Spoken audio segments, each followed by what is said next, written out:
Rhinitis, particularly seasonal, also perennial. Stinging insect allergy, it's very effective. Allergic asthma, it's effective, although somewhat controversial. Food allergy, it plays absolutely no role. And I'm talking about traditional immunotherapy. So what is allergen immunotherapy? You know, we do this a lot. It's surprising comfort level with exactly what it is. Allergen immunotherapy is simply identifying what a patient's allergic to, and you inject them with what they're allergic to, but you inject them with very small amounts. You give them injections weekly, and over 4 to 5 months, you get them up to very high doses that they sustain every 4 weeks. And you do that for 3 to 5 years. And what it's doing is it modifies the way the immune system reacts to things that you're allergic to. So it's really modifying the underlying mechanism of disease. It's tailored to the individual patient, so you want to identify exactly what that patient's allergic to. It's a long course. It's 3 to 5 years, not always tolerated, so you have to choose the patients very, very wisely. It works very well for allergic rhinitis, particularly for seasonal allergic rhinitis with tree pollens and grasses. It can be effective for allergic asthma in some patients. The thing to keep in mind, those adverse reactions occur. I mean, there are fatalities reported from this. I've certainly had patients with very severe reactions in the clinic that can be treated, but it's not a trivial thing. You're taking what they're allergic to and you're injecting it. Decisions for starting it really need to be well thought through. So what are the criteria for starting it? Well, you have to have documented IgE-mediated disease. This only works for IgE-mediated disease. You have to have evidence of allergy to the pollens, dust mite, things like that. There has to be good evidence that what you identify on testing actually is significant.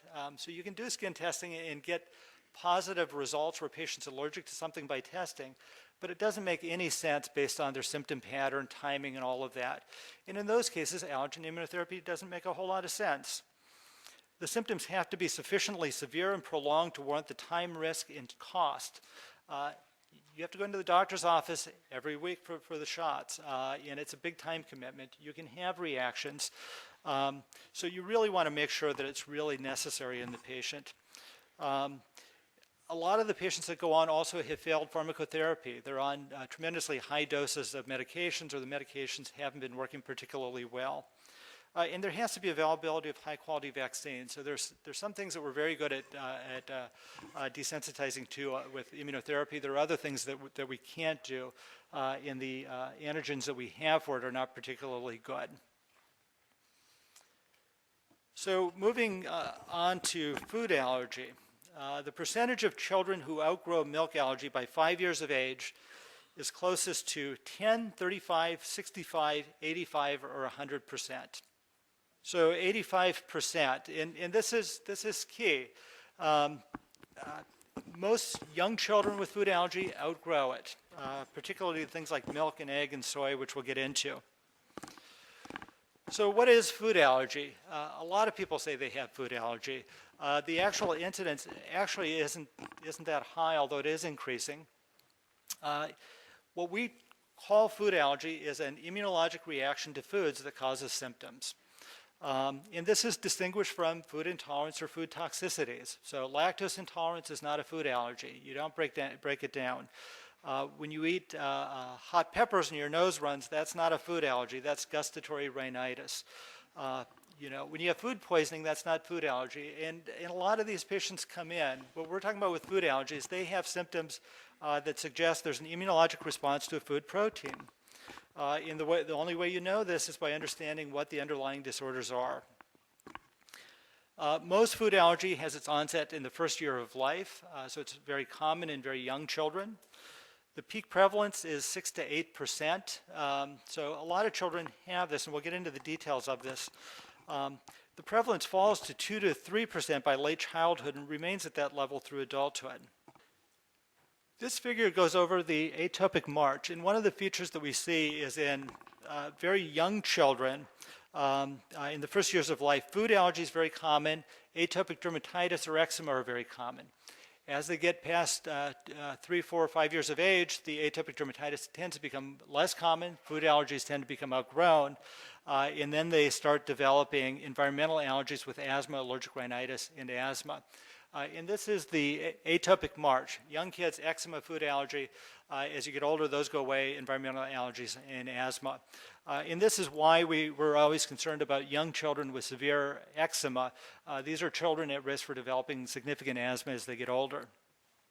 Food allergy, there's a very small subset of foods that cause the majority of food allergy. So in early childhood, milk, egg, peanut, soy, wheat, and tree nuts. Late childhood and adults, it's really the peanuts, tree nuts, and seafood, particularly shellfish. It's very unusual to be allergic to other foods. It happens, but really what we're trying to sort out in history in all patients with suspected food reactions is whether any of these common foods plays a role. So it's a very small number of foods that play a role in about 90% of patients.